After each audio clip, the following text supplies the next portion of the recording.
Wow, பேஷன்ல bike ரேசிங்னு போட்டிருக்கீங்க. Tell me about it.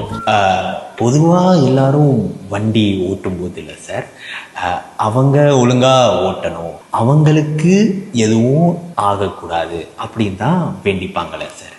But நாங்கள் உருப்படியாக ஓட்டணும் அப்படின்னு தான் அவங்க மெயினாக பயப்படுவாங்க சார்.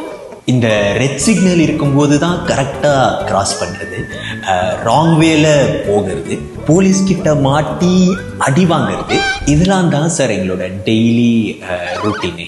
எதுனா காரு இல்லை லாரியை பார்த்தாலே அதை இடிக்கிற மாதிரி போயிட்டு டக்குன்னு எஸ்கேப் ஆகும்போது அவன் அந்த விண்டோவை இறக்கி கழுவி கழுவி ஊற்றுவான். பார்த்துருக்கீங்களா சார்? அதெல்லாம் எங்க காதுல கேட்காத மாதிரியே நாங்க போயிடுவோம் சார். இந்த ரோடு காலியா இருந்தாலும் சரி, இல்ல டிராபிக்கா இருந்தாலும் சரி சார், அந்த 80 km/h தொட்டாதான் எங்க ஆத்மா சாந்தி அடையும் சார்.